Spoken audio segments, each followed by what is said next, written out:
In the heart of this land, under silent skies, the roar of engines cuts through lullabies. A mother's tears, a father's cry, as the heavens break with fire in the night. In the night. From homes to schools, these bombs rain down. The world watches as cities drown, but we stand with hope, we won't back down. For peace is a right, not a battleground. Airbus, hear the voices rise from the ashes beneath the skies. If your hands hold power, make it right. Stop the skies from crying tonight. Stop the skies from crying tonight. Stop the skies from crying tonight. There's a child out there with dreams so pure, but all he sees is a world unsure. If you hold the keys, if you hold the reins, break those ties, release these chains. There's a world outside the profit line. There are lives at stake, yours and mine. With power to mend, with power to heal, choose compassion over steel. Airbus, hear the voices rise from the ashes beneath the skies. If your hands hold power, make it right. Stop the skies from crying tonight. Stop the skies from crying tonight. Stop the skies from crying tonight. So Mr. Fari, the choice is clear. Stand with the people, bring them near. We'll remember those who choose to care. For the broken hearts, for the silent prayers, and the violence, lift the fear. Let Burma's skies be bright and clear.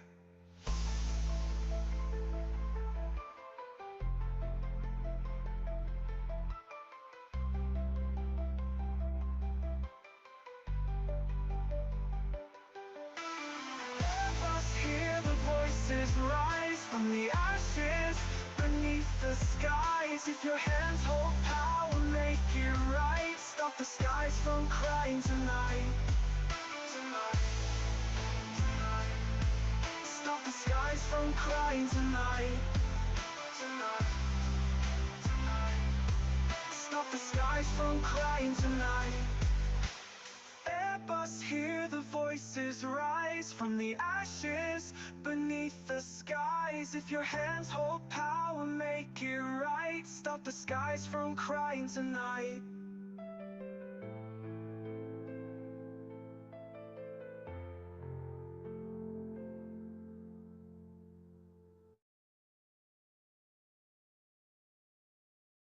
Hello, everyone. Good evening, and good morning as well. So today we have a very special program, called Overcome the Disaster, Fight the Military Dictatorship, Defend People's Struggle in Burma, on the earthquake, airstrikes, rising military aggression, and the revolution movement in Burma. And, this has been almost exactly a year since we engaged in the Defend People's Struggles webinar series. And folks have come together from the International League of People's Struggles, Blood Money Campaign, All Burma Federation of Student Unions, and Myanmar Student Union to share what's happening on the ground, what's at stake for the movement in Myanmar, in Burma, and the campaigns that people are waging from within the U.S. As overseas Myanmar people, as well as people in the homeland. And today we come with the objective of raising awareness to the issues of what's happening, especially regarding the recent earthquake and also the rising fascism that the military junta is waging against the civilians. And so we welcome everyone here. We're really glad that folks are here to hear what's happening, and also, of course, extending their solidarity for the people of Myanmar. And again, so I'm Win, she, hers, with Myanmar Student Union of All Burma Federation of Student Unions, and I'll be your MC for today. And so with that, I'll share a little bit of our program tonight. We'll start off with um, a, a speech by Myanmar Student Union. I'll be introducing Dahlia, who will be sharing about the campaigns Myanmar Student Union is waging, but also some of the exploitation and struggles that Myanmar youth are facing overseas. And after that, we'll hear from Blood Money Campaign, Mulan, who will be sharing about what's been happening with the earthquake, the indiscriminate bombings that have been happening in the rural areas, and the campaign, Airbus campaign, and the ban aviation fuel campaign, which is aiming to stop the bombings and stopping the economic flow to the junta, and sharing the calls to action, what people can do in support of that. And followed that, we have All Burma Federation of Student Union. So ABFSU, we have Mintet, who will be sharing about what youth within the homeland of Myanmar are struggling with, and also what they're up against in confronting the dictatorship as well. And All Burma Federation of Student Union is turning 89 this year. Woo! And Myanmar Student Union is also commemorating tomorrow their 2-year anniversary upon joining ABFSU. So, which is pretty exciting to be joined here in this webinar today. And following that, we have International League of People's Struggles, which is the largest anti-imperialist alliance, and with 21 commissions, I believe. And so ILPS will be also sharing their campaigns and how people can join and fight back. And of course, with the Defend People Struggle in struggle campaign, we know that right now, with heightening inter-imperialist war and fascism, we have to address the root causes and uplift the victories. And some of what you'll be hearing today is some of the victories that Myanmar folks are waging, and we want to share why it's important to defend it today too. At the end, we will also be doing Q&A. So if there's any questions that come up, please feel free to share in the chat, and we'd love to have some discussion. So thanks again, everyone, for joining. And with that, I would like to introduce our first speaker, Dahlia from Myanmar Student Union. So give it up for Dahlia. Woo! Hello, I'm Dahlia from Myanmar Student Union, with the first overseas chapter of All Burma Federation of Student Union. So today I would like to talk about Myanmar Student Union, of course.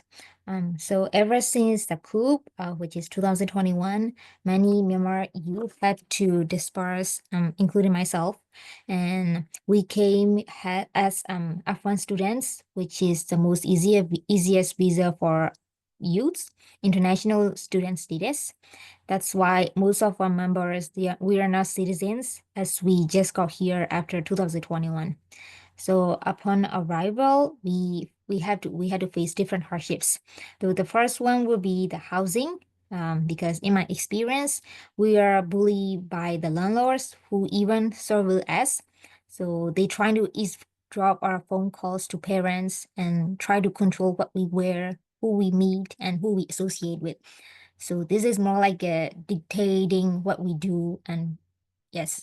And then another thing will be the broadcast, because there are a lot of broadcasts like Burmese, and yes, Burmese broadcasts, and then They are such as lawyer broker, housing broker, and job broker. So the one thing that popped into my mind would be the lawyer broker, because he scammed my friends into thinking that the attorney fees would drop if they hire him for $500. But in fact, all he did was offering a ride to the lawyer office. So basically, he scammed all my friends.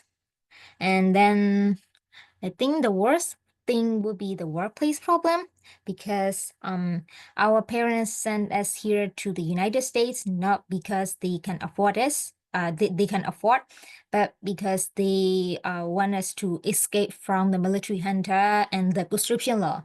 So most of our parents, they cannot provide us and like to the end. So we students have to find ways to survive on our own, which is finding a job, finding a stable income job before we get the legal employment authorization document. So on a side note, that employment authorization document takes like at least 3 to 6 months after we have submitted asylum status or temporary protection status. So within that time period, we have to find under the table job. Most of it are like sushi franchise. They hire lots of under the table employees, of course. So that's why we have to face because because the employees hire only people only illegal people, they act like our saviors. So they feel that they can do whatever they want because they give us job. So they always tell things like that. Oh, we hire you. That's why, oh, we are like a savior. You will not find anyone like that. And then even if you quit the job, there will always be someone to take this job. So they only pay us $10 per hour, which is below the minimum wage. And then there are even no breaks, and then late paychecks, and then verbal abuse, and all kinds of discriminations we have to face.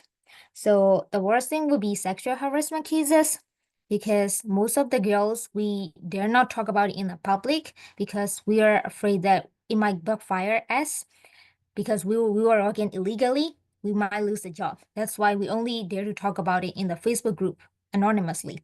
So there are cases like that, and there are lots of cases of dehumanization in workplaces.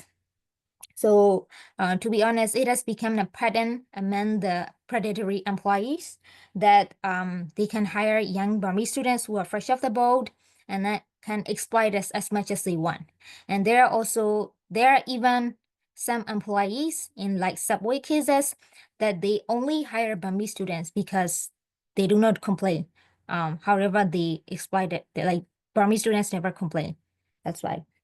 And then the last thing would be about the student rights problem, which is the rising tuition fees, because before I came here, the tuition fee was only 4,000 per semester, but after I came here, it's like skyrocketed to 7,500 per semester.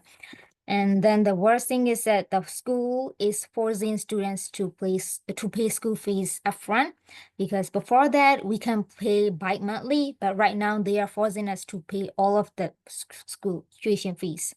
And then the school counselor, in my college, but I don't know about other colleges, but in my college they are forcing students to um to stall to terminate the F1 status, because that's where the school gets money from international students. So with these problems like economic crisis, and then isolation problems, and then exploitation from predatory work employees, and then the horrible landlords, Myanmar students tend to face lots of mental health problems. And that is why we as a Myanmar Student Union, we like to be a safe place for students who think they're alone and who think they're fighting alone, and then who think how can I say yes, and then we want to provide a safe place for them. And then we talk about we share our issues and we help each other. We try to help each other out. So one of the activities would be the education system, and then where we read OA magazine, articles from OA magazine, and the real history of Burmese students fighting against the dictatorship, which has been hidden by the military hand, of course. And then about fascism, to learn what we're dealing with and understand the real enemy. So the purpose of the education system would be to know why we are fighting and what we are fighting for, and then who we are fighting with, of course. And then we organize, like we use our skills and talents for fundraising and propaganda. That is, we play in the violin, and there are also guerrilla theaters, and then there are also art bills. And the purpose of the propagation and would be to propagate our ideas about the political situation and about we shouldn't forget where we came from, and that it is an honor to fight for the comrades who are still risking their lives back in the homeland. And then we have tea shop sessions, of course. In Myanmar culture, at the universities, there are what we call canteens, similar to cafeterias and tea shops, where revolutionaries and youth gather to be with the people and to share issues, debate, and agitate. So we brought that political and cultural history and organizing methods overseas at our campus and off campus as well. So at that time, we cook Burmese food and drinks, and then we talk about designated topics and given prompts for that section. So a lot of the times, concerns or questions came up, and that is when we are able to catch the abusers and then realize that we're not alone. And then we also build contact with the community, which is at Food Bazaar. And then we connect with the 88 generation of the revolutionaries and overseas Myanmar community that have been resided here for decades. So we fundraise and perform Myanmar cultural dance, which is incorporated with political issues, and then propagate our ideas as well. And then we try to build with other youth from other schools. And then we design and sell merchandise that as for example, like buttons, that I can share the button designs later, but most of them are like allergic to fascists, and the t-shirts that say "Abru the fascist military and a revolution." And then the last thing would be, according to the last policy of ABFSU, that contact building with international students, that we right now we are trying to contact building with other students as well, to know that we're not fighting alone. And then the most concerning thing for now would be the deportation cases, because if Burmese students got deported, like mass deportation, it will be like for the military, it will be like it will be like a serving in the platter for the conscription, that all of us will be conscripted at the airport right away. So this will be a concerning thing with the deportation and steps. So we have campaigns about different migrants and student networks on campus, and then different people struggles, and then overcome the disaster, fight the military dictatorship, and last but not least, and military conscription. So for the action, we have for now we have fund reserved for the recent earthquake in Burma, and that will be all. Thank you. Awesome. Thank you, Dahlia, for sharing more about Myanmar Student Union and also what youth are facing overseas, namely, the rising tuition hikes, the different forms of exploitation, the harassment and abuses in the workplaces, and how migrant youth are vulnerable to those forms of exploitation when they're overseas. But while that exploitation is happening, we also see that youth are using their talents and skills to fight back and come together alongside Myanmar youth that are coming here more recently to the country because of the coup. They also stand alongside with the overseas Myanmar community. So never to be isolated, and of course, fighting alongside solidarity allies too. So with the fundraiser, I just want to share the plug for the fundraiser as well. This is an ongoing campaign. As you know, the earthquake recently happened of the 7.7 magnitude that hit Sagaing, and it has devastated many, many homes. Meanwhile, there's been airstrikes on civilians launched by the junta. And so we welcome everyone to share the fundraiser and also donate. So the information will be shared in the chat. And some of the activities MSU had mentioned before in their fundraising campaign is, making buttons, making t-shirts, being very, very creative, and through that creativity, through that agitation, bring more people along to this fight, because we see that as our revolutionary responsibility as youth to carry on that torch, that legacy, to fight for our liberation, to defend our people side by side, overseas, and also, of course, within the homeland too. So thanks again, Dahlia, from Myanmar Student Union, for sharing your personal experiences as well as your comrades, and sharing your creativity. Up next, I would like to introduce our next speaker, who is from Blood Money Campaign, Mulan or Rain. Blood Money Campaign is a very extensive network who has worked with different organizations, different movements to really point to the target of the military junta, which has extracted so many resources, and yes, who has extracted many resources from the homeland, and also has profited off of the plunder and exploitation of the Myanmar people. So Blood Money Campaign, among the campaigns that they have waged, is the fight against like Chevron and PPT, different oil and gas companies, as well as their respective governments that are collaborating in profiting off of the Myanmar people and shaking hands with the military junta. So without any further ado, I'd love to welcome Blood Money Campaign, Mulan. So Mulan, please take it away.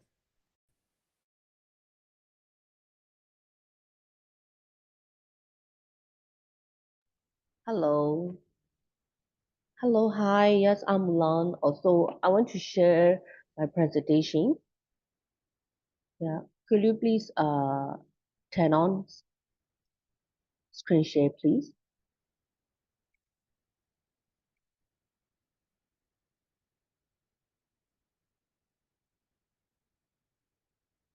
You should be able to screen share now, Mulan. Okay, yeah, now I got it. Okay. Uh, okay, so could you please see my screen? Yes. Okay. So, hello, I'm Mulan from the Blood Money campaign. So that we organize with diverse activists from different backgrounds from Burma and Myanmar, and to abolish the dictatorship, restore democracy, peace, and to build a new nation building in Burma, Myanmar. So Blood Money campaign aims to demolish the financial pillars of the main operation of the dictatorship mechanism, and we focus to cut off the foreign revenues to the illegitimate terrorists, Myanmar junta, main online forces, um, and from the international companies and government. So we pressure international business affiliated with the criminal Myanmar junta, be it directly or indirectly, to stop investing with the junta, to stop payment to the junta, and to stop selling weapons, arms, aviation fuel, aircrafts, equipment, and technology. So, following the coup attempt in 2021, the junta has been waging a campaign of terror with indiscriminate airstrikes, shelling, artillery attack, murder, torture, arbitrary detention, rape, and the destruction of homes and food supplies. In Burma, at least 6,500 pro-democracy activists and civilians have been killed, including over 750 children and 1,500 women, and over 29,000 were arrested by the junta and its affiliated forces since the 2021 coup attempt. And also in Burma, the humanitarian crisis has worsened and increase with over 3.5 million people displaced. The junta continues to carry out aerial bombing targeting civilian areas, including home, school, hospital, place of worship, and IDP camps. So we have launched our Blood Money campaign after 2021 February coup attempt in Burma, advocating for sanction on MOGE, Myanmar Oil and Gas Enterprise.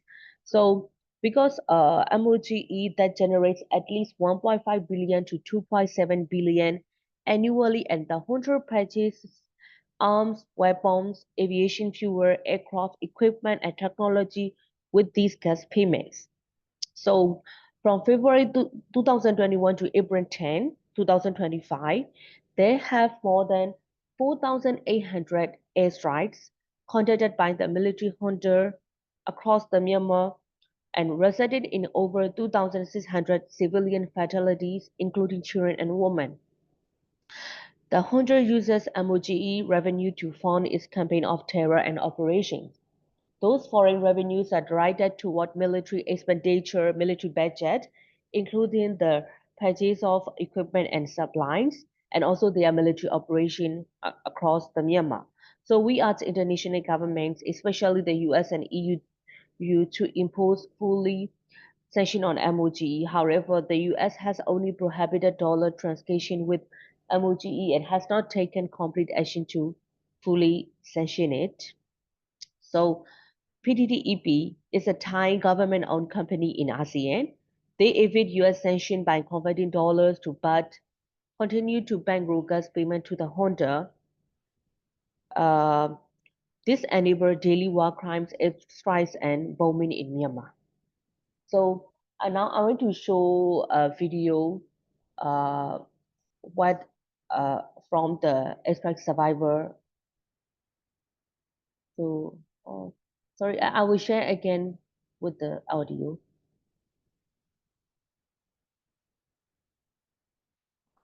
Okay.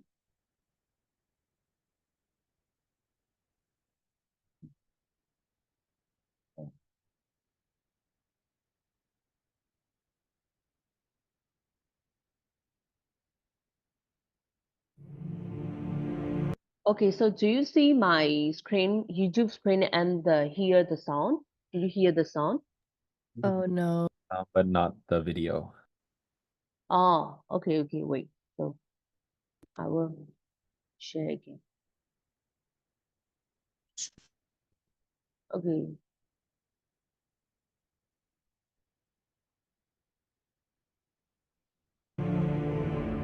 Okay, now can you see the screen, the video screen? Yes. Okay, thank you.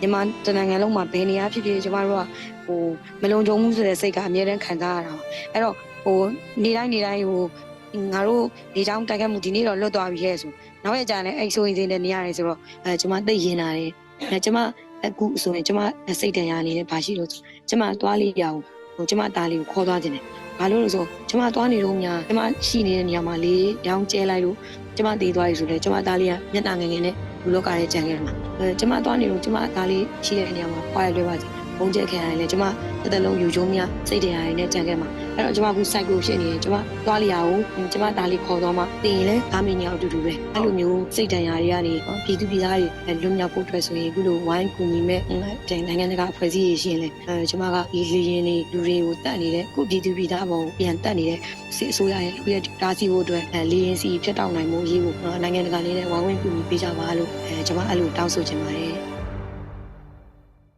Okay. So this is from the airstrike survivor, a mother. What she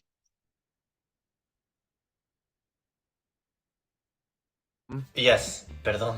Where are you from? I'm from New York. Do you mean I am from New York?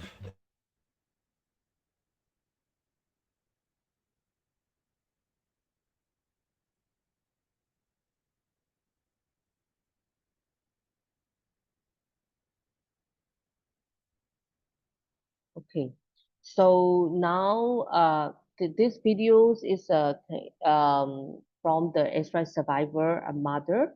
So what she want to tell to the international community. So the Myanmar military is still able to import aviation fuel from the international market, international company, international government. So it uses intermediaries, including trading companies and fuel storage terminal to conceal the identity of the primary supplier. Company based in country including Vietnam, Singapore, and China have facilitated this transaction. And also the supplier are from the Western and EU country. So we call for urgent action to expand and enforce sanction to block the supply of aviation fuel to Myanmar. The supply of aviation fuel to Myanmar is fueling the hunter ongoing war crimes and crime against humanity. And the government of the United States, the EU, ASEAN to take action on Myanmar military access to the supply chain of aviation fuel by working with civil society, investigative research institute, and human rights advocates to monitor the shipping route and storage facility in order to adopt due diligence processes for end user certification. So this include, but is not limited to Chinese flagship Hudon 78. So and also they are registered the shipment insurance from the UK. So and also Vietnamese petroleum storage terminal operator handling company and also Chinese state owned entity SOE and also CNOC training Singapore company limited and Sahara Energy International is from also Singapore. So airstrike happening in Burma not only support aviation fuel from the international government and company, but also European company Airbus. I think we all know about Airbus. When we hear the Airbus, we can see in our eyes the beautiful airplanes and also the very uh, good standard airlines, but they are complicit in war crimes in Myanmar. So Airbus Aerospace Company are also linked to war crimes in Myanmar. So Airbus shareholder from France, Germany, Spain, and also headquarters based in Netherlands. So Airbus is a major strategic partner and investor of Aviation Industry Corporation of China, AVIC. AVIC is a Chinese state-owned defense conglomerate and is a major producer of military aircraft, including combat and attack aircraft. So AV is a key supplier to the Myanmar hunter of military aircraft. Companies operating under the oversight of AVIC supplying weapons, including military aircraft and missiles, to the Myanmar military. These aircrafts are being used to commit war crimes in Myanmar. So the ongoing international support for the criminal junta airstrike have devastated the lives, homes, and livelihood of civilians, including women, children, and the elderly, resulted in catastrophic challenges in meeting their most basic survival needs. So to stop airstrike in Myanmar, we call to the international government and companies, the Blood Money campaign, and as the Blood Money campaign and people of Myanmar call on ASEAN member state and UN member state and corporations around the world to immediately cease the import, sale, or transfer of weapons, ammunition, aviation fuel, aircraft, equipment, and technology to the Myanmar military junta, and also sanction all persons and entities involved in the supply of aviation fuel to Myanmar, including trade, storage, transport, and distribution companies, shipment companies that provide delivery and shipment insurance for aviation fuel, and also impose sanction on MPE, the Hunter Control Myanmar Petroleum Chemical Enterprise, that is a byfolder for exporting aviation fuel from international to the local. So, and also we also call to the Airbus company and EU government, especially France, Germany, and Spain, and also Netherlands government. They should ensure that Airbus acts in accordance with its human rights responsibility by using its leverage to stop every China business with the Myanmar military. If the business continue, ensure that Airbus takes steps to divest from AV which continue to transfer AV aircraft or associated equipment. Due to the risk associated with AVIC, access to Airbus technology, we recommend that Airbus SE European Aerospace Corporation investigate the end use of Airbus technology and product to make sure there are no potential military application of Airbus technology by AVIC.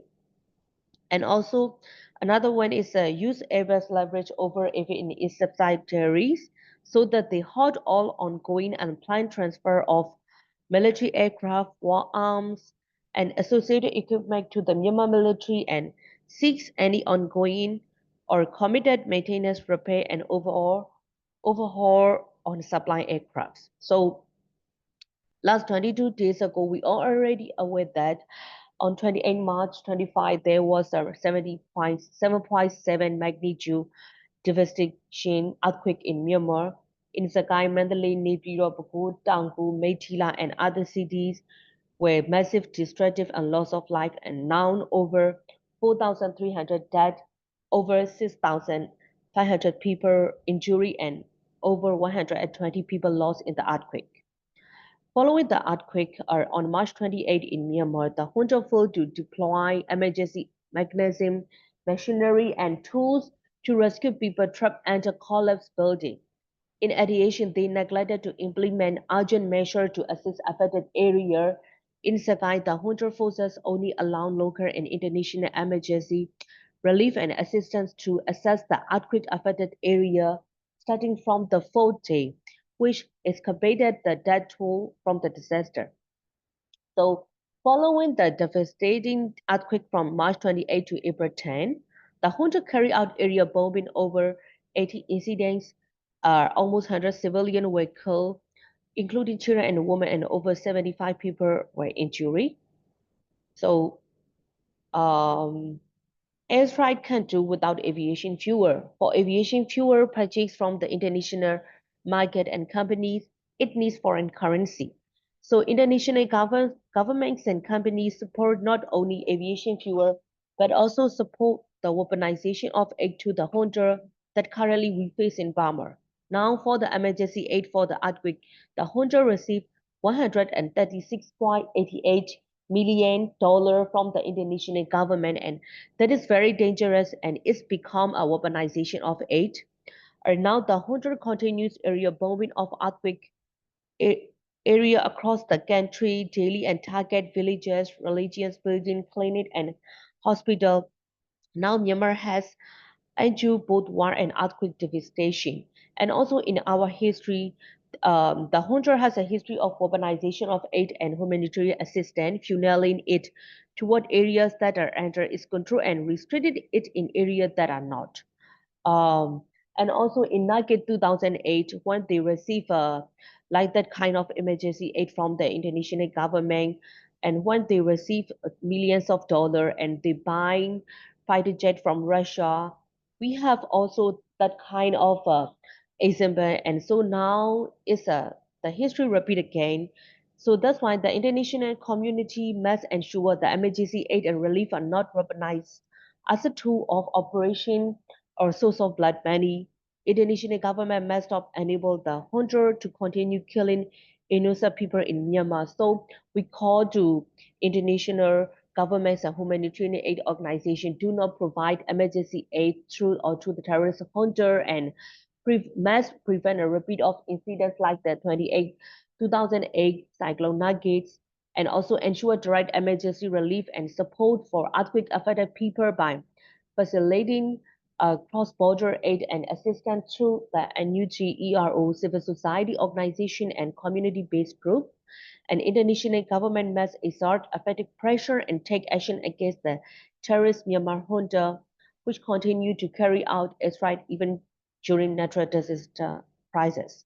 So that's what we call the Blood Money campaign, and now we hope for solidarity and support too from international organization, international community to save lives in Myanmar. So thank you. These are what I share from Blood Money campaign and what's happening in Burma, in Myanmar. Thank you.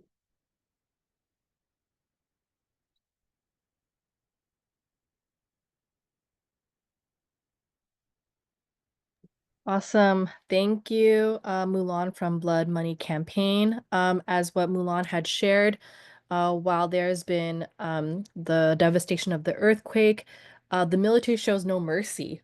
Just within even the same minutes of the earthquake, the military launched airstrikes. And so the military has called for international aid is just a farce, and history has shown that they've taken advantage of disasters and their own people in crisis.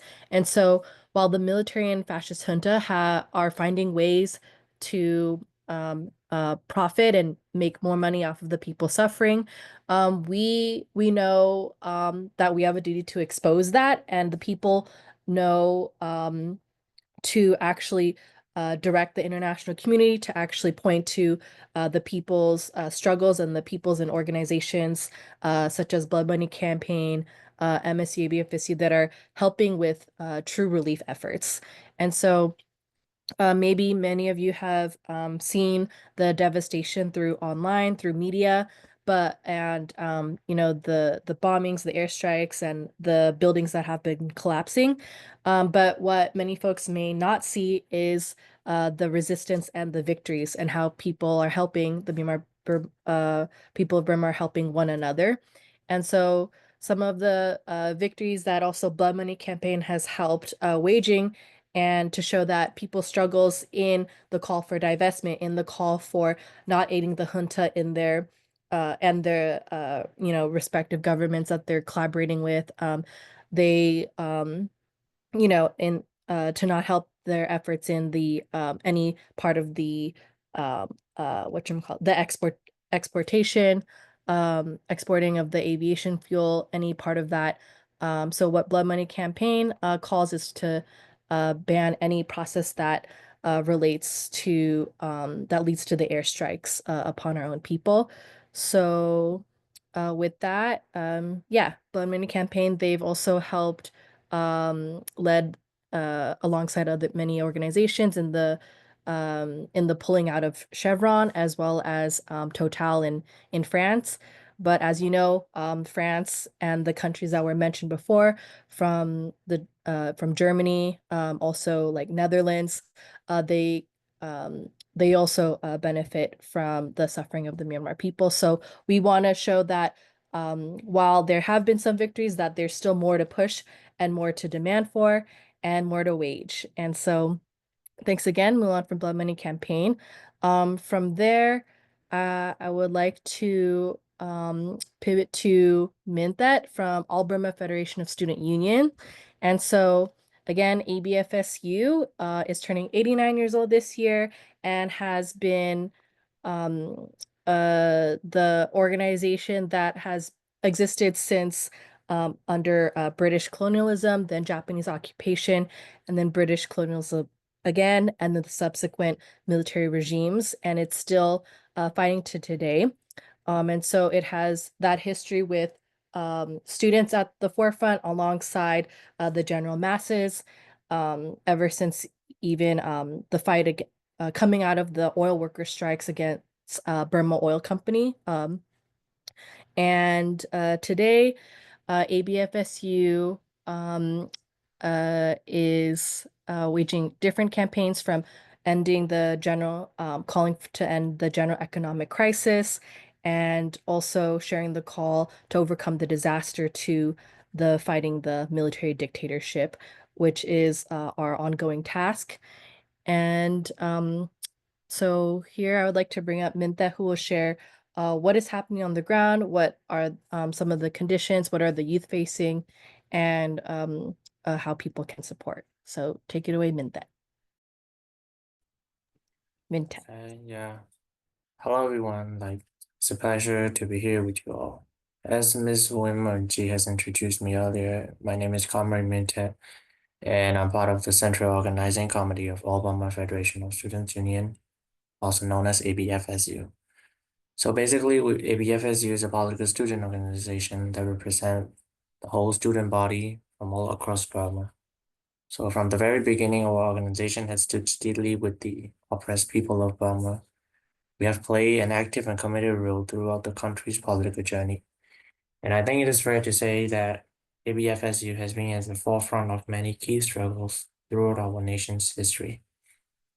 So in this coming May 8, it would mark 89 years ever since the ABFSU was founded. So in our last ILPS webinar, which was like a year ago, we gave a comprehensive overview of the political landscape in Burma, which included detailed insights into various struggles, movements, and as well as histories. So today I won't go that deep into those details again, but instead I would like to focus on some core issues that's something that's not timely, but also crucial for everyone to understand. It has been 4 years ever since the people of Burma has awakened and empowered to resist and fight back against the military dictator.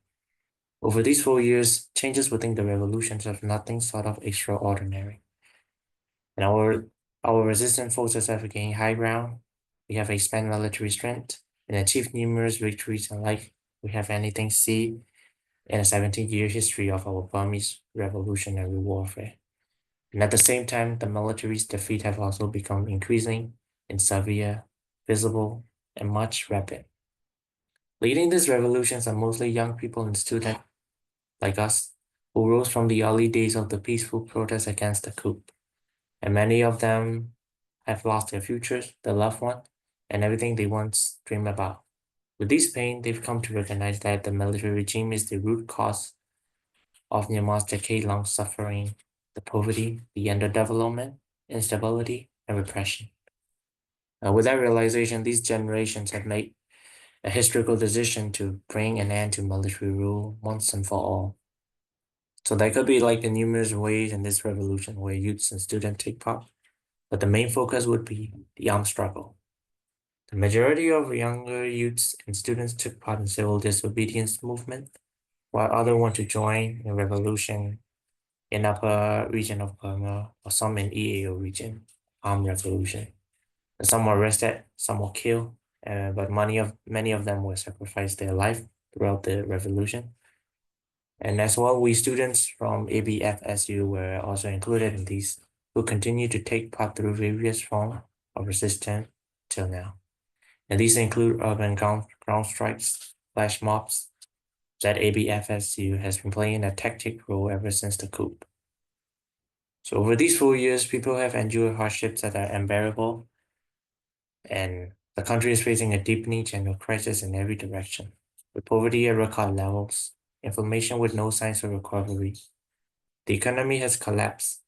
The country GDP has been falling ever since then, and our overall financial situation has continued to deteriorate each and every year.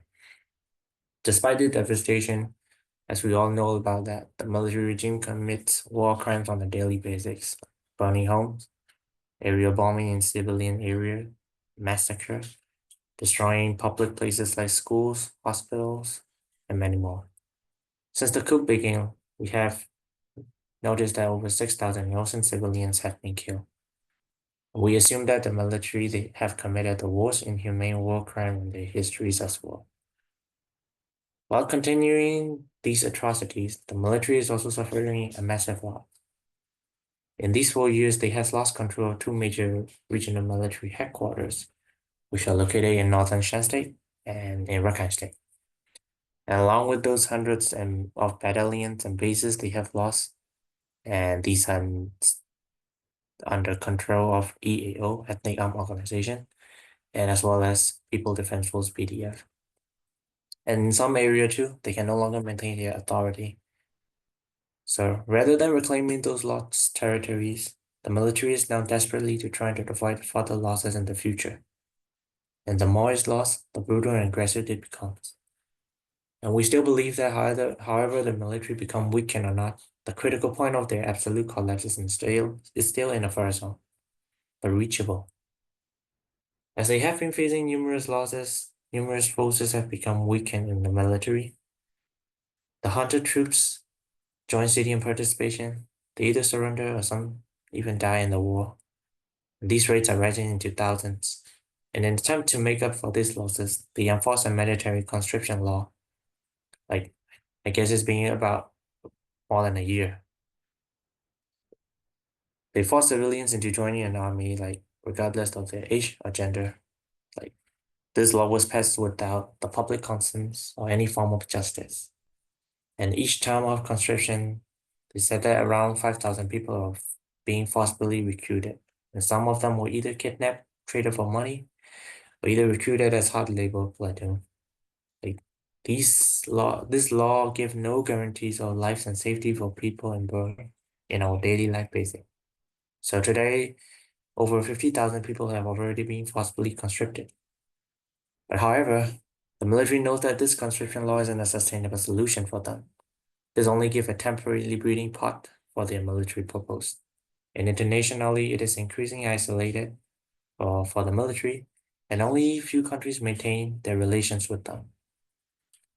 Russia remains the main supplier of military aid, but also that comes with a limit. So on top of this, the International Criminal Court, ICC, has also issued warrant from General Myanmar, a leader of military junta, in November 2024. So amid all this, the military is also trying to find a political way of escape. We have said earlier that the conscription law is the military way of escape. But the main major point is about their political escape, and they are now pushing that political escape plan as an election. It is clear that the election is their must and their path to legitimacy. And throughout it, they hope that they continue their political journey with that. They planned for that in 2025 November, but now they delayed to December 2025 again. They said that they are proposing on a staggered election process. However, we know that these elections will not bring peace or progress, and it won't be the solution for the Burmese people's needs. And yet, these neighboring countries and some opportunist political parties continue to pin their hope on it. The people of Burma, including us, ABFSU, didn't believe that this will affect our wills, and we do not accept that. So, but however, we see that this is the key to extend their power, extend their military junta power, and the key solution of their political maneuver. So it was our plan, it is our best to resist in any possible way, not just election, but each and every way of the political escape plan. We must resist, we must disrupt, we must prevent this shame election from that happening, because this will give a military a second chance to bring us another life.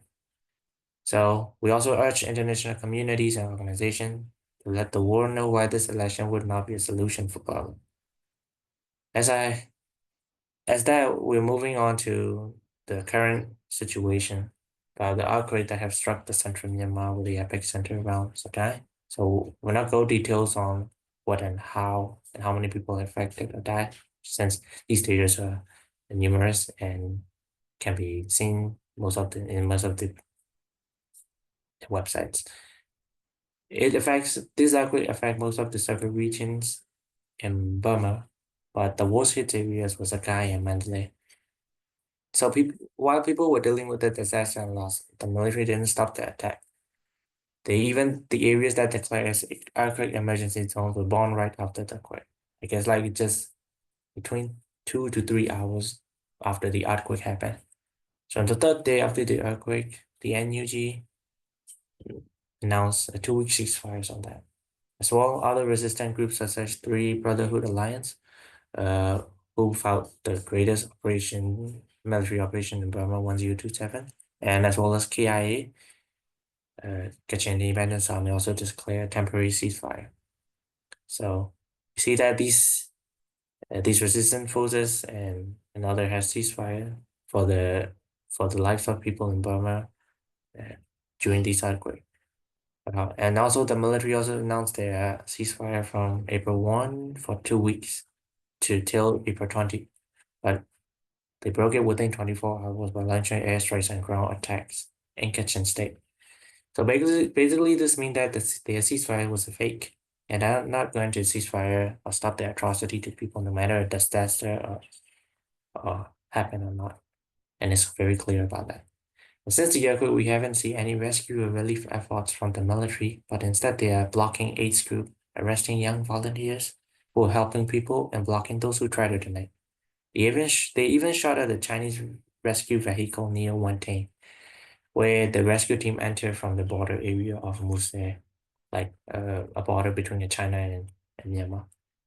This shows that the dictators and government who oppress the people will not have any sympathy truly to help the people in any cause. It's like that's what we have seen today. So in Sagaing especially, it feels like the military is using the disaster as an excuse to take revenge, because the Sagaing is the place where most of the armed organizations and resistance forces join and gather.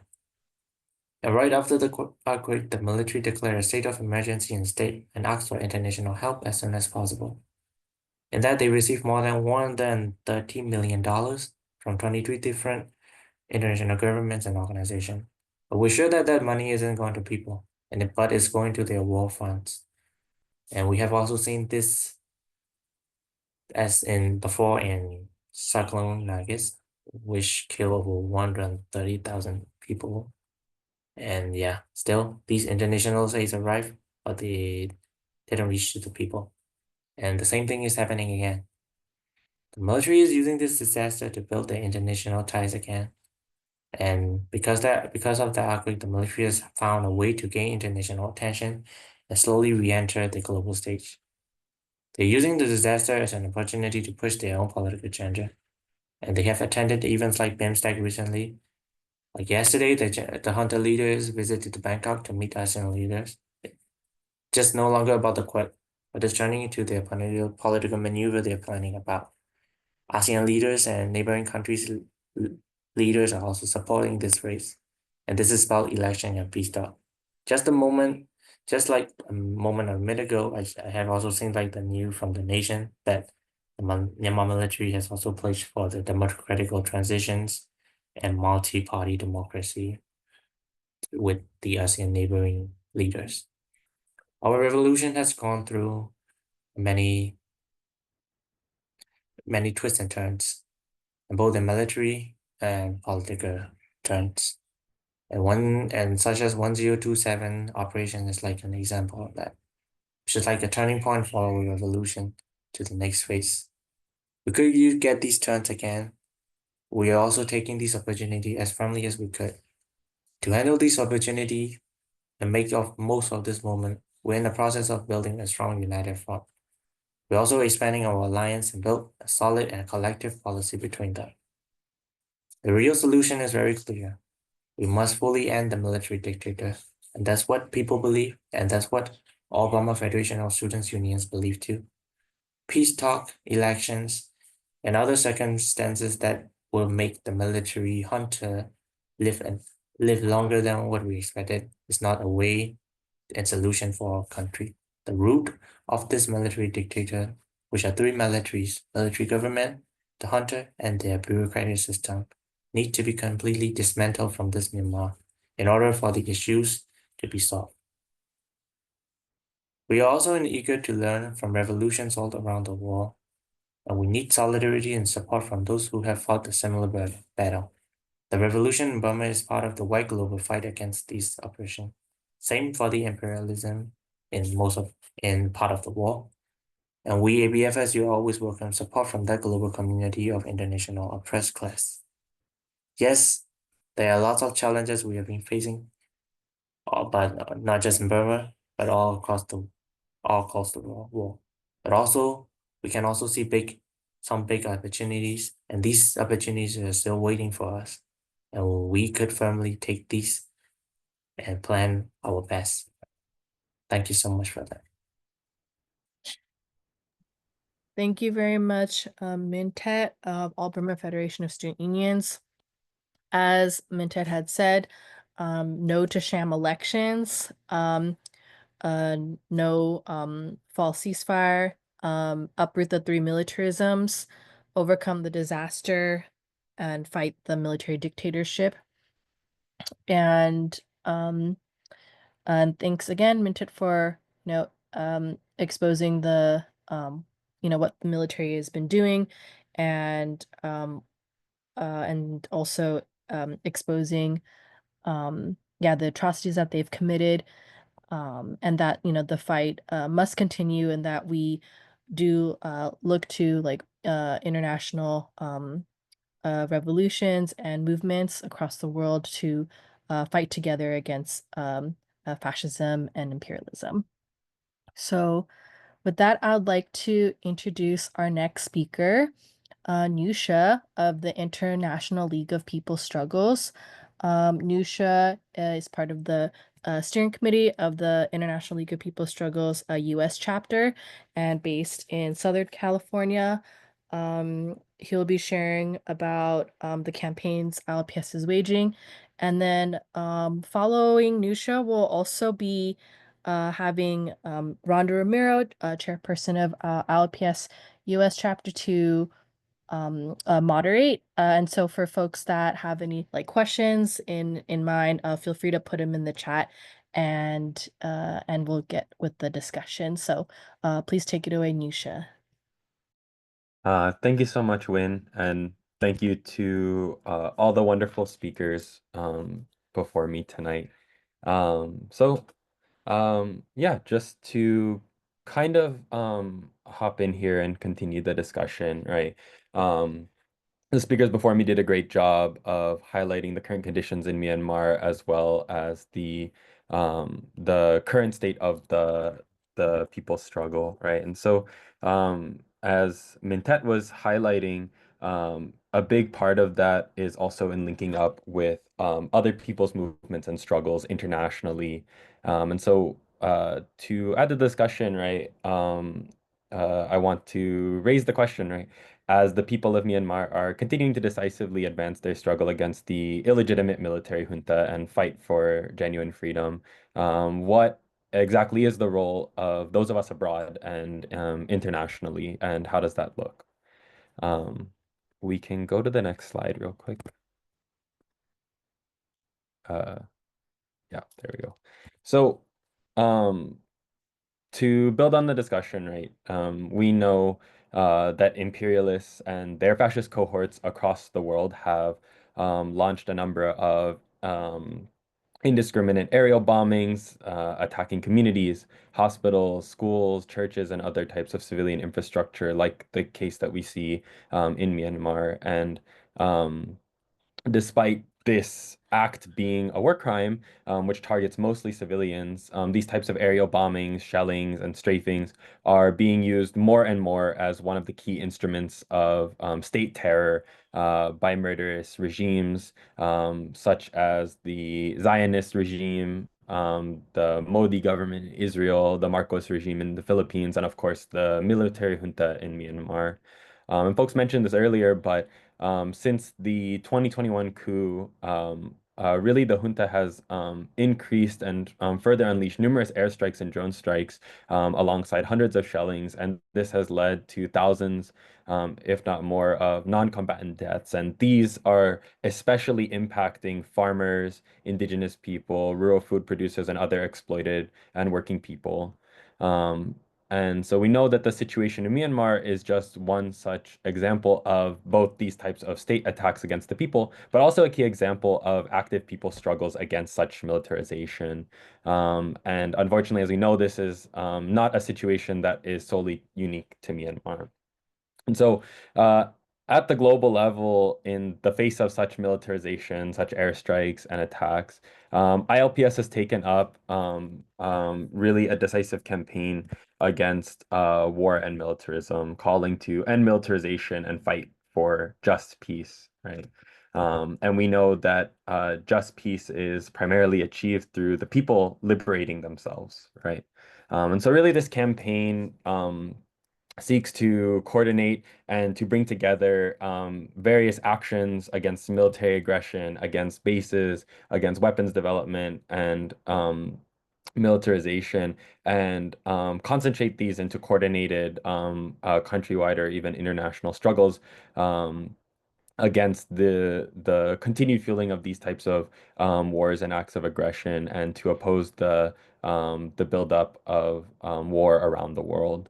It also is a campaign which seeks to highlight the role of various types of military alliances and unequal treaties, which drag various states that are dominated by the imperialist powers into their overall war buildup and maneuvering, and pull them into these different types of proxy wars, as well as the types of militarization unleashed by these fascist regimes.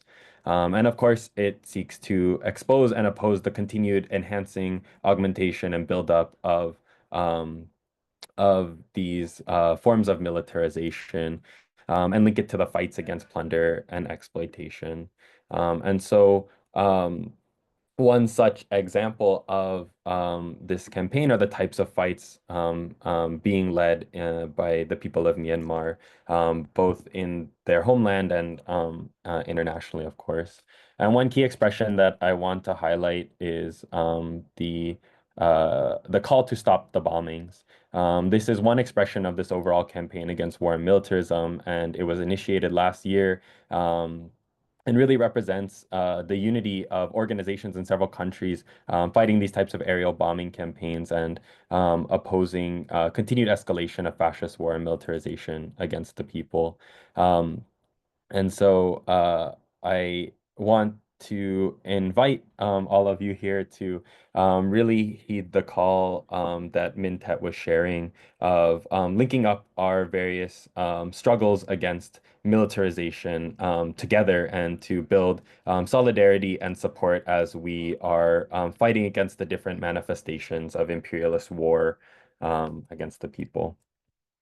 But to zoom in particularly to those of us here in the US, especially since so many here are based in the US, I wanted to share, if we could go to the next slide, about another campaign being led by ILPS US, which is called the Defend People's Struggle campaign.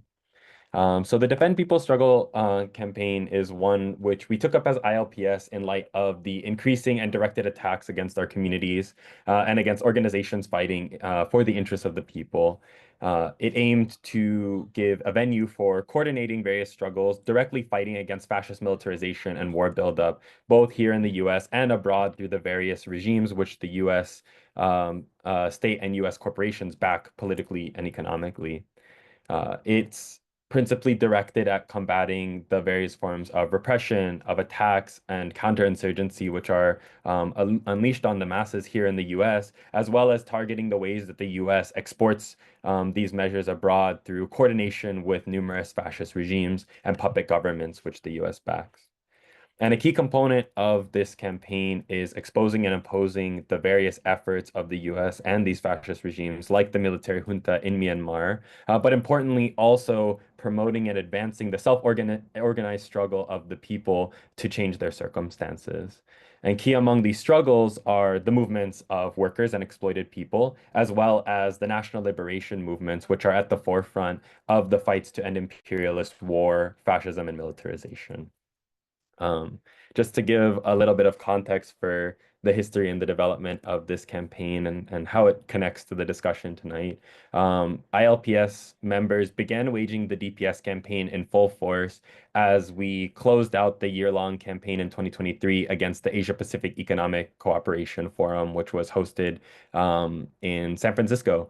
And APEC really serves as a vehicle for the US to assert neoliberal and anti-people economic policies and expand the sphere of economic influence to the benefit of US-based corporations.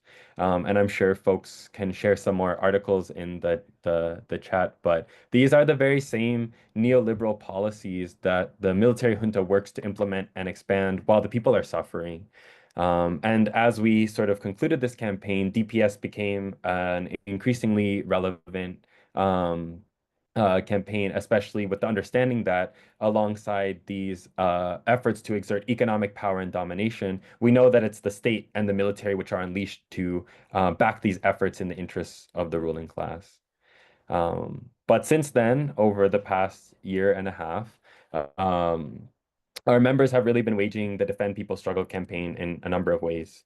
Over the first half of the last year, ILPS members and allies took up campaigns fighting against the launch of against the various expressions of US-led war and militarism, such as mobilizing against the launch of the Rim of the Pacific military exercises in San Diego, the RIMPAC being the largest US-led maritime military exercises of their kind, and a key component of the US pivot to Asia strategy to expand its political, economic, and military influence in the Asia Pacific. We also waged a fight to confront the North Atlantic Treaty Organization, or NATO, summit in DC, knowing NATO is the largest US-led military alliance, an essential component of the overall effort of the US to expand its military domination around the world, not just in Europe, despite the implications of the name.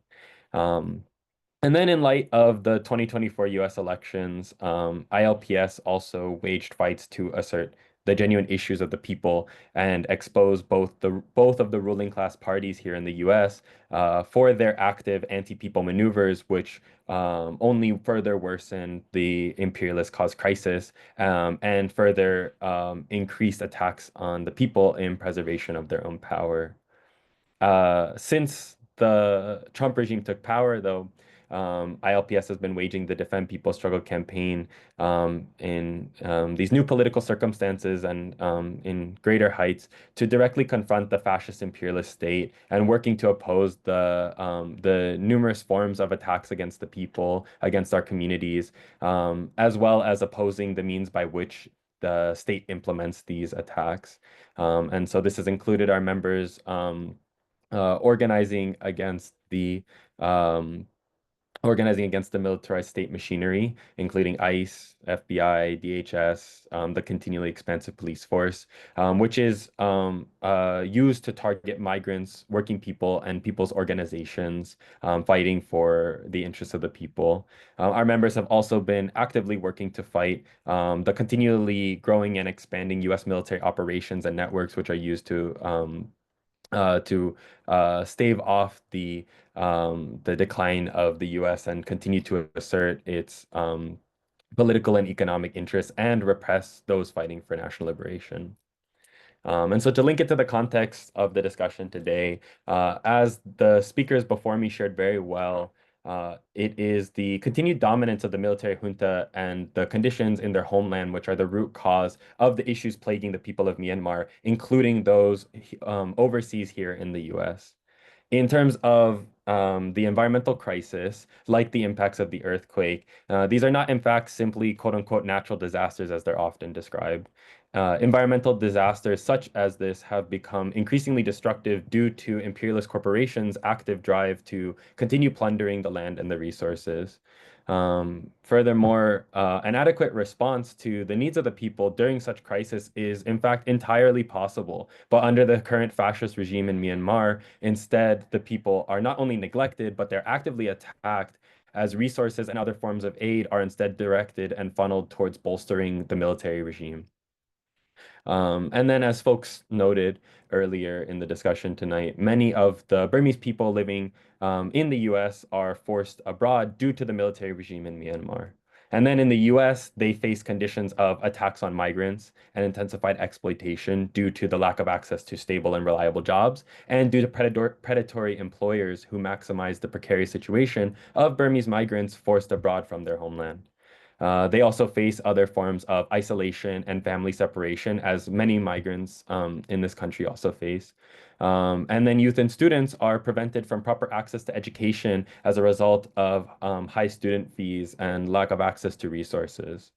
And these were the conditions even before the rise of Trump. But then under the Trump regime, these issues and these attacks are only getting worse. So it's more and more imperative to develop the organized capacity of the people in fighting to change their circumstances, and highlighting the necessity of the work that many of the organizations in the Burmese community are doing. But unfortunately, these issues that we're talking about today also impact many other communities, other people of nations oppressed by the US, other migrants in this country, and other workers and youth also face many of these issues. And so to close out, I really want to encourage everyone here to join on and take up the campaigns that were shared today. The only solution to imperialism, to militarism, and to fascism is for the people to organize and advance their struggles and to build further solidarity by joining together in common lines of action to address shared issues. Very concretely, we know that the advance of the revolutionary struggle in Myanmar creates more favorable conditions for the advance of the fight for the freedom of all people from imperialism and the crisis it causes.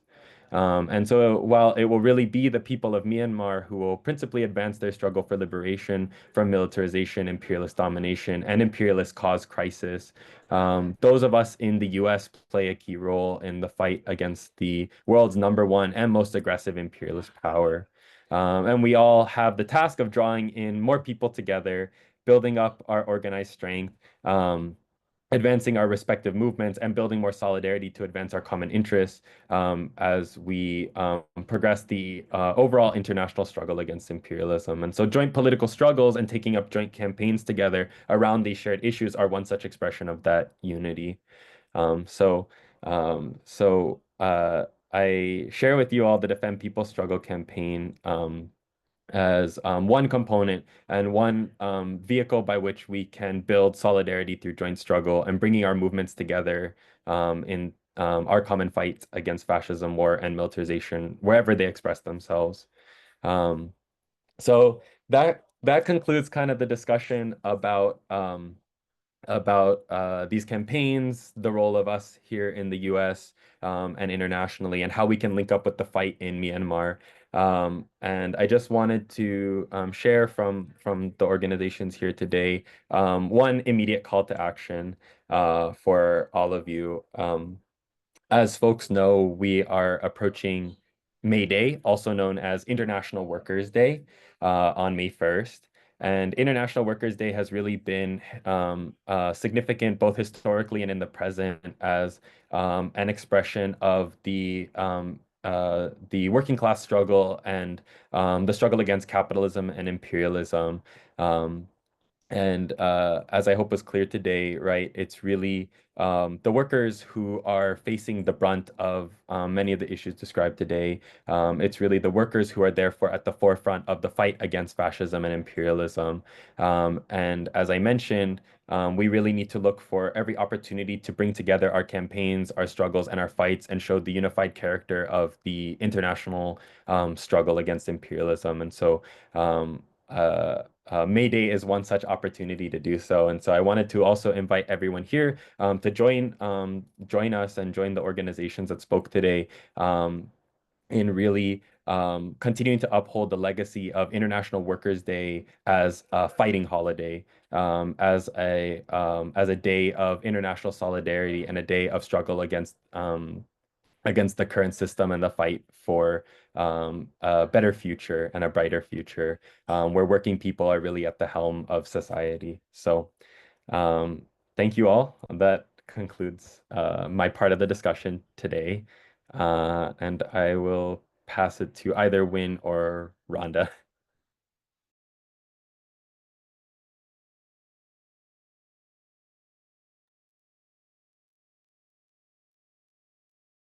Oh, Rhonda, you could go ahead. Feel free to. Hey, hello everyone. I'm Rhonda Romero with the International League of People Struggle, chair of the US chapter. Really inspired by our speakers and happy to be here with you all today. This is our question and answer portion. And so if you have questions and you'd like answers, please feel free to type them into the chat. If our tech help could actually pin speakers, I'd like to invite Dahlia, Mulan, and Mintet, and Yusha to answer questions that folks have offered in the chat. There's also a couple of more. So if we can already get folks on the screen and ready to unmute, that would be great. I think, in the interest of time, what we can do is maybe take a stack of 3 questions and then our speakers can go ahead and field them. You don't necessarily have to answer each one, but the one that maybe speaks to you or you have expertise in, please feel free to answer. Yeah, I'll just offer 3 questions first. So first one was, we all know about the earthquake that just happened. I think speakers spoke quite a bit on how the military junta has tried to take advantage of that, or really has taken advantage of that, to line their pockets with the millions in aid that is coming in without actually helping the people, and even taking advantage of the situation to bomb and conduct airstrikes on the people. Can you say a little bit more about how the people themselves are actually instead genuinely serving the people? You know, how are the revolutionary forces in the front actually doing the opposite of what the military junta is doing and helping the people instead? So that was one question. Another question that I see in the chat is, you know, whether ABFSU currently has a stance on the recent announcement by the military to accept the Rohingya back into Burma. And then kind of related to that, and the first question around the monsoon season coming up, you know, what do we see, or what do you all see as potential impacts to the people, given the already you know, challenged situation that folks are in? And then one last question, so you can take any of the three here, are on the sanctions. So we know that there are sanctions in place already on the military junta, but there's no political will by the US or the EU or other countries to actually enforce them when they really could. Could you say a little bit more about what their interests are in keeping the military government in place when they actually at any time could enforce the sanctions, could block, you know, the sale of jet fuel, could block the delivery of the fuel. At any point, they could really exert pressure and cut off supply chain and support to the junta, but they choose not to. So I was wondering if you could say a little bit more about the interests at play and why these powers choose not to take the side of the people. So with that, yeah, do any of our speakers, if any of you would like to answer, feel free to unmute. Yes, Mulan.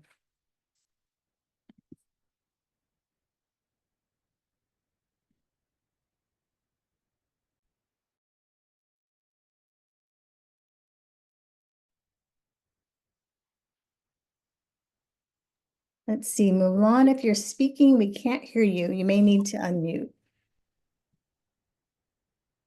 Oh. There we go. We can hear you now.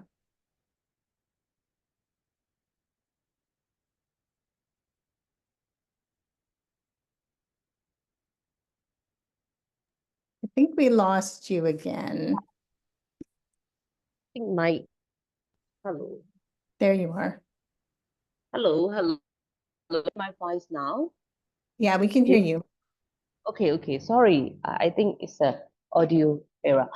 Okay. So for the question about sanction and aviation fuel, so actually you already mentioned that it's no political willingness from the Western and EU um, for Myanmar. So it is obviously. So but the main point is they announced they designated aviation fuel to Myanmar, but that is only the sanction to local companies.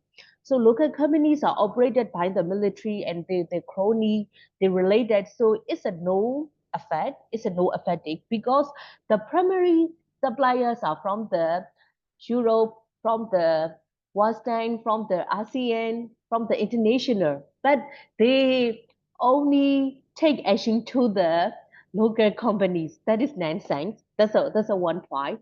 So and also if they really want to stop the airstrike and stop bombing in Myanmar, and they must coordinated sanction EU, US, Australia, and also other from ASEAN countries, and Thailand. So they must stop and they stop export to the Myanmar aviation fuel. So May online forces, Myanmar hunter, they never don't care what kind of coming sanction for jet fuel, and also in April 2024, UNHRC, UN Human Rights Council, adopt resolution for Myanmar to obstrain export, sale, and transfer to aviation to Myanmar. But nobody country don't care.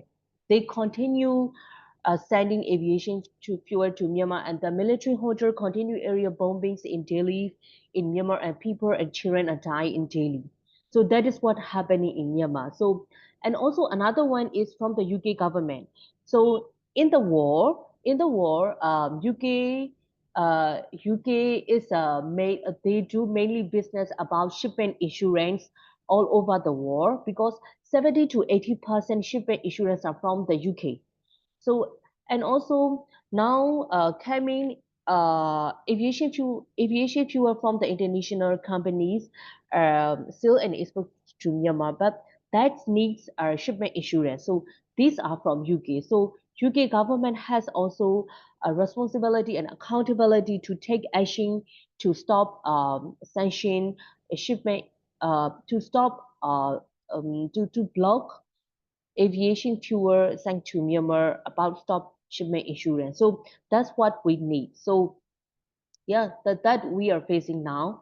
And also another question is incoming monsoon and also incoming rainy season, uh, it will be a difficult for our civilian, for our grassroots, because now we can see in the news and also the military hunter broadcast in to the international from news and media. They help to people, they support to people from the emergency aid, but that's a lie. That's only a fake. That's only a like Photoshop, because now we are in the ground. We are in the ground, and we can see what's happening. And also in last 2 days, the hunter forces arrested some youth, 20 youth from Mandalay, from the rescue team. And also in some place, the hunter arrested some donor or some victims.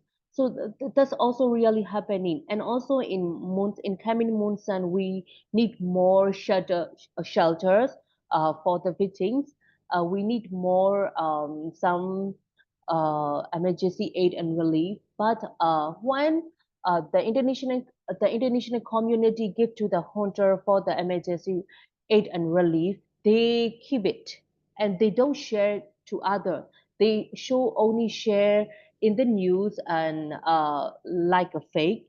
So what are we now facing in Myanmar? So yeah, I think that's my answer, and other comrades will add up.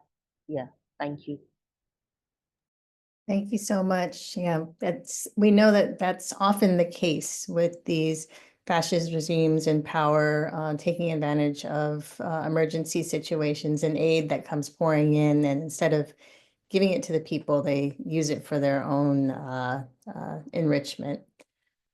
Yeah, would any of our other speakers like to answer the questions? Yes, Mintet. Yeah, I'll just go through on the question that asks about the ABFSU stance on the recent announcement and military to accept the Rohingya back. So for that questions, like we have to understand most of the basic principles in our countries that has been happening all across the ethnic organization region, and especially in Rohingya, like that's like the thing what international communities and organizations have been focusing and keeping an eye on for like past 10 years. So like that Rohingya crisis have been occurring in Burma like ever since ever since we declared for the independence in 1948. So yeah, this issue is like like most of the part crisis in Burma. But however, the answer to that is really clear for that. We ever you haven't make like a clear announcement on that, like clear overview or clear opinion on that, but we have like a general opinion based on that that circumstance. So we can say that that overview is literally a trap for that, a trap for the AA, which is an armed organization that is in Rakhine State. So if we look at the map, we can see that the Bangladesh, where the Rohingya come to the Burma, it's like located in a region near along the Rakhine State. So and right now the Rakhine State, most of the parts and most of the towns in there, including some like famous towns like Buriram, Mondo, those are under AA control. So it's like basically making like the military hunters making a trap on that. We just want to make sure that the international communities and organizations and also international countries will give an eye on the Rohingyas.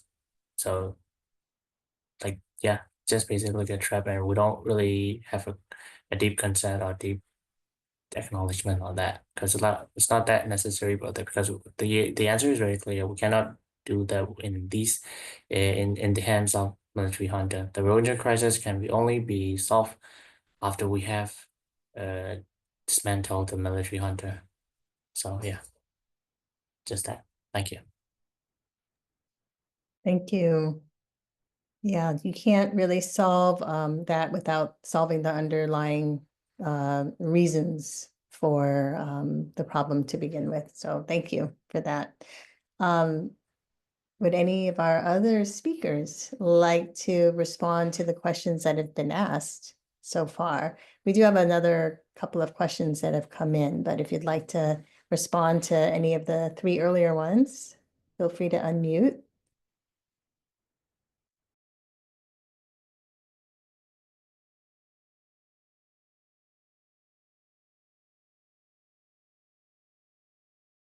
Okay, so there's a couple more that have come in, and I know we'll have to close up pretty soon, but I think these ones will help us end on a high note. So one question that has come in is, what have been the victories in the Myanmar struggle? And how can solidarity forces outside of the country really support the fight of the people and the campaigns of the people? So yeah, for any of our speakers, feel free to unmute and take one of those questions about victories and how we can be in solidarity.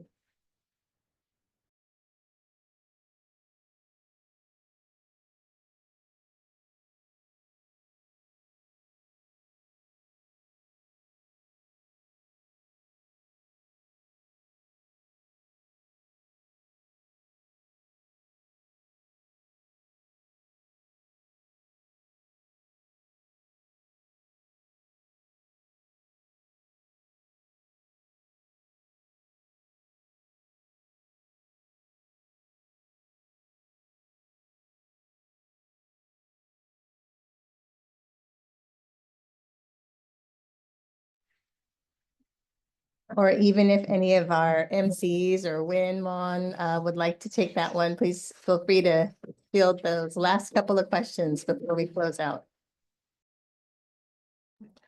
Hi everyone. Yeah, I think there's have been a lot of victories even in our combined efforts from the different organizations that were able to speak today with what was mentioned, like the No to APEC campaign. That was also an avenue for Myanmar people and to share our struggle as well in our joint effort to target Chevron and hold Chevron accountable, and so the divestment and the stopping of banning jet fuel, being that victory of being able to force Chevron out of Myanmar.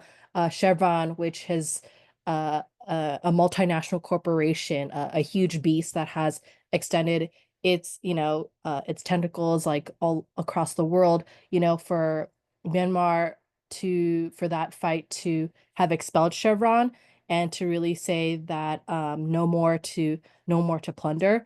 It is a huge feat in ourselves, with a feat of the Myanmar people, but as well as the international community too, that helped us expose that corporation that wasn't just plundering Myanmar, but other countries as well, such as the Philippines, such as Nigeria, and so that was a huge victory in that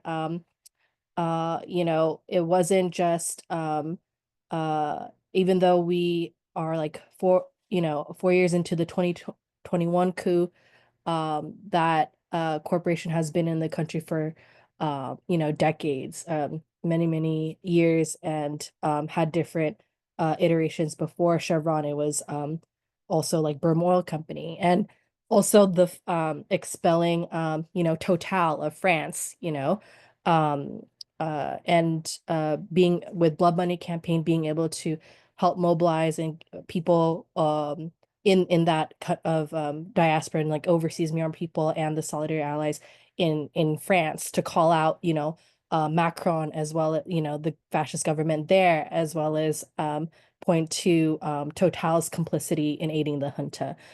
So it is through these mechanisms, the multilateral alliance of that Myanmar people are also a part of, MSU, all together, as well as like alongside people on the ground, that we're able to have that victory.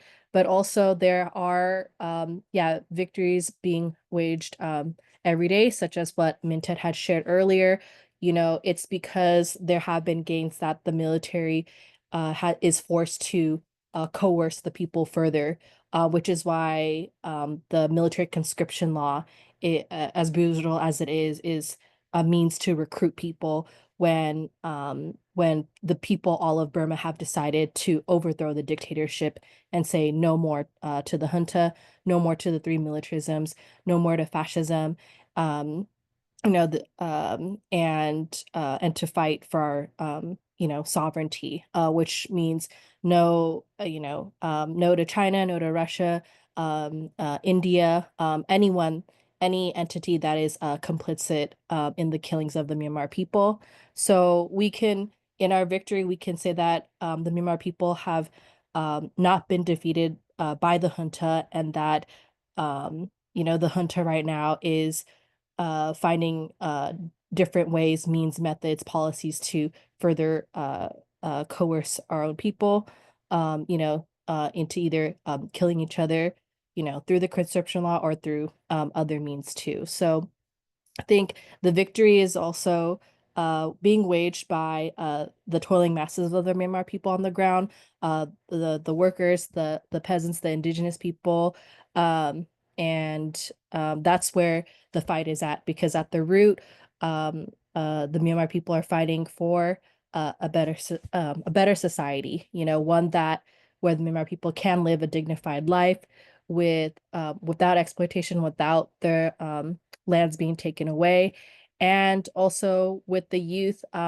fighting for democratic education, that democratic education to be able to use the talents and skills. They say no more for our hearts and our minds and our hands to be used any further to be used as tools for the military dictatorship, but instead the youth are showing every day that our creativity, and it is through the youth's like link with the toiling masses that we can actually overthrow this military dictatorship. And so the way the international community can support, and for everyone, it does mean a lot to the people of Burma, for for every opportunity, every webinar, every campaign, any ways that we can connect through people from the US, from different countries and areas of the world, any ways we can expose the fascist junta and its collaborators is a step towards victory too. And so we need more support. The fascist military is only going to launch its like ferocious attacks even further. But while the military is relentless, we know that it is through people power that we're even further unwavering. And so thank you again for the International League of People's Struggles. Thank you, Rhonda. Thank you, Nusha. And thanks to our moderator, Jasper. And thank you, Mulan from Blood Money Campaign. Thank you, Mintet of All Burma Federation of Student Unions, Dahlia of Myanmar Student Union, and all the attendees that were able to come here today. We really appreciate the questions, the discussion, and this fight is far from over. And so we'll close off today with a group photo, and of course we hope to stay connected, and we'll share in the follow-up email, and we'll reach out to folks on how to further support through the fundraising efforts that will help the relief. There's much to rebuild. And as the question that was posed, the monsoons are going to be, it's going to be monsoon season soon. It's going to be very, very ferocious. So we need more aid to the people, not to the junta. And so again, the fundraiser, please Venmo at ABFSU-MSU. And Mulan from Blood Money Campaign will be graciously sharing the presentation that she provided, and as well as like Nusha of ILPS, who will be able to share more. We'll follow up on the upcoming campaigns. And of course, we cannot forget International Workers' Day, May 1st. So let's continue defending people's struggles, defend the people of Burma, and overthrow the three militarisms, uproot the dictatorship. And yeah, long live international solidarity. And with that, I invite everyone for a group photo so we can continue propping together. Whoa. Okie doke. Let's see. Whoops.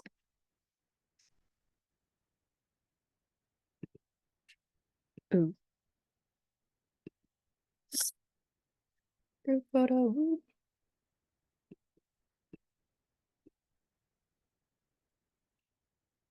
Cool. Okay. Guess while we're while we're smiling, I welcome folks to join us with the chant. So we'll do Long Live International Solidarity all together now. Okay, ready? Long live International solidarity. Long live International solidarity. Long live International solidarity. Woo! Thank you, everybody. Buddy. Okay.